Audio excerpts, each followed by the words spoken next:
Hi, and welcome to RaboTV, exploring some of the opportunities and challenges facing Australian agriculture.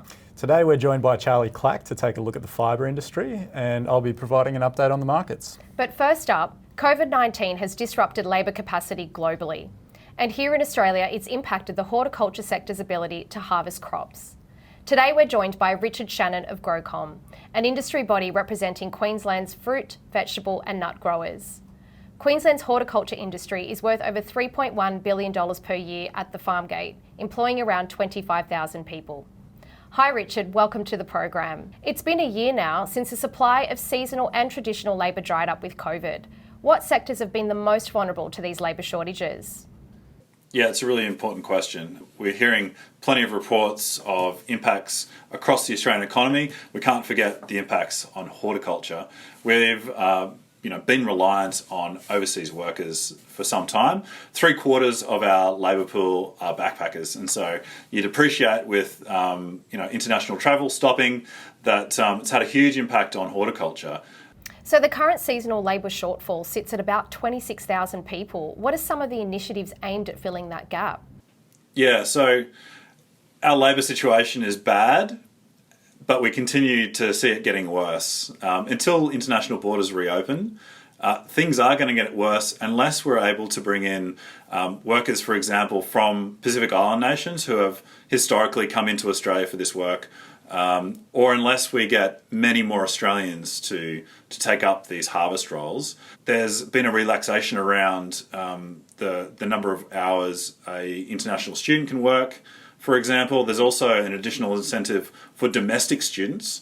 They can earn Austudy, youth allowance earlier should they do a certain amount of work in horticulture. So there's a range of different initiatives.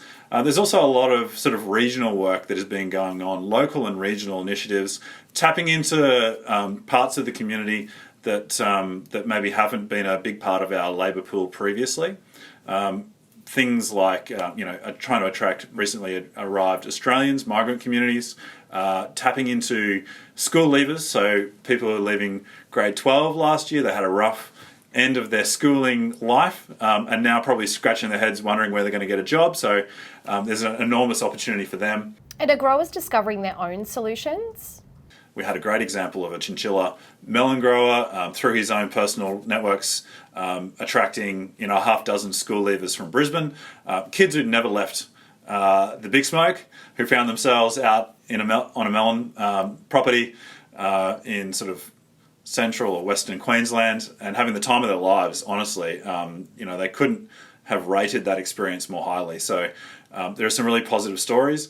Growers are also changing their employment practice. They're going to greater lengths to retain staff. What consumers maybe don't appreciate is how much manual labour goes into getting their fruits and vegetables into the grocery aisle. It's a really labour-intensive industry. In some crops in horticulture, 50% of our costs are labour costs. And for many of those crops, berries, for example, those costs are unavoidable right now. The technology doesn't exist to harvest those things. It requires fine motor skills. The best machine we've got are humans and will continue to be humans for some time. Looking forward though, this constraint, the labour constraint we have now, will probably propel innovation at a greater rate that was already in the pipeline. What is your message to farmers who are having farm labour issues? You need to think about your labour demands, your labour needs well in advance and advertise well in advance, and use social media, get online.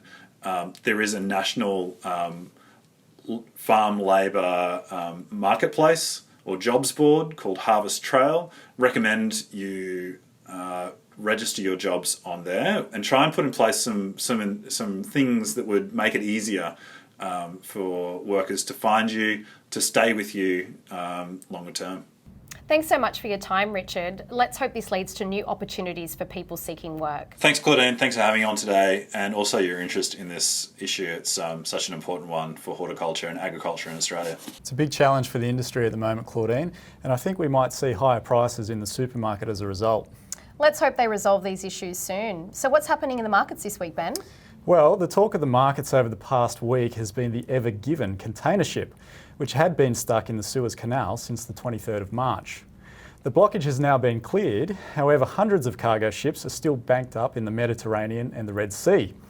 About 12% of global trade passes through the canal, and the disruption amounted to approximately $9 billion each day. Shipping companies had been weighing the decision of whether to wait for the blockage to be removed or to send their ships the long way round past the Cape of Good Hope at the southern tip of Africa. That route would add 7 to 10 days to the journey and about $300,000 worth of fuel costs. The Suez blockage came at a bad time since global supply chains are only just starting to recover from the COVID-19 disruptions. The impediment to the flow of goods into Europe risks further spikes in cost-push inflation as supply of products is forcibly tightened. Producer price inflation for the Eurozone in the month of December was running at its highest level since June 2019. And regular viewers would be aware that we have pointed out fears in the market of an inflation spike later this year as economies reopen and unprecedented government spending washes through the economy. So what does this mean for producers?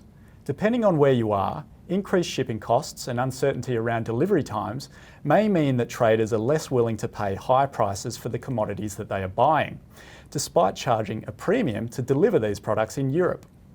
This could mean that many producers themselves may see a softening in prices for their products in the short term.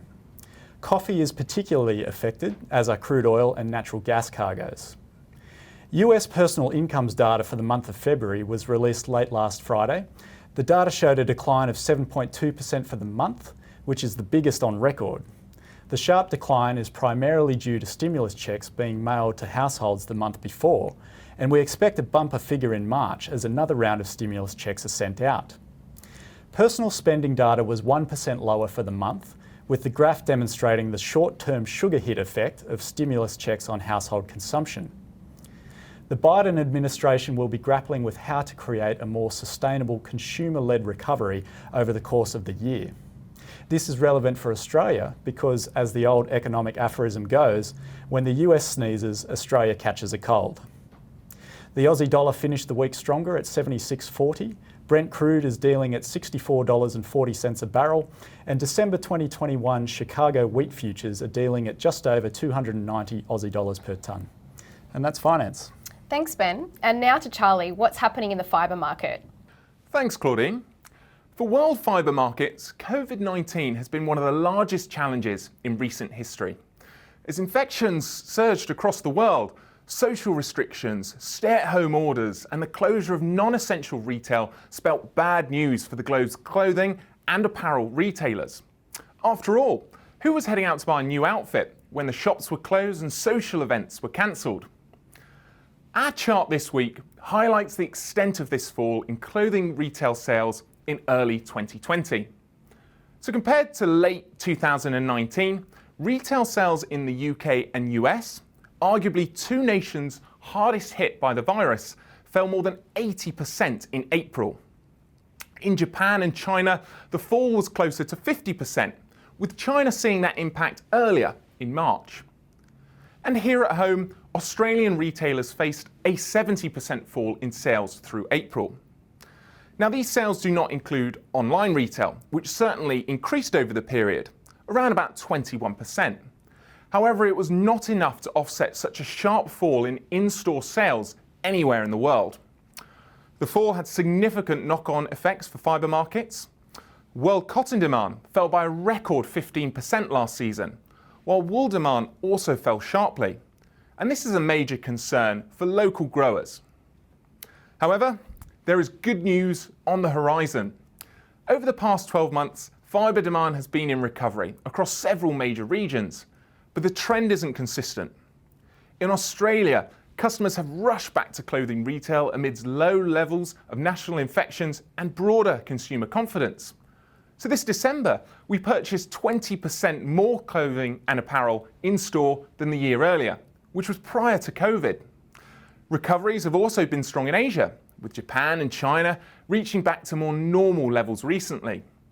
And where infections unfortunately persist, namely in the US and the UK, the return of customers to clothing retail has been somewhat subdued. So the recovery has not been consistent between countries, and it certainly hasn't been consistent between products. We note a market recovery in US sportswear imports following the initial impact of the pandemic. However, for suits, this recovery has never really taken place. And the answer lies with new consumer behaviours and how working from home, now the norm, has meant it's out with those formal clothes and in with the more casual, comfortable outfits. This is positive for synthetic and cotton fibre markets, but not so positive for the wool market. Quirky fact, Ben, all of your talk of stimulus packages around the world has got me thinking about fibre. Did you know that American money notes are a blend of 75% cotton and 25% linen? Thanks, Charlie. I actually didn't know that. I thought it was paper. So did I. And that's it for another episode of RaboTV. Thanks for joining us. We'll be taking a 2-week break and we'll be back on the 21st of April talking technology and innovation with agricultural powerhouse John Deere. Wishing all our viewers a happy and safe Easter.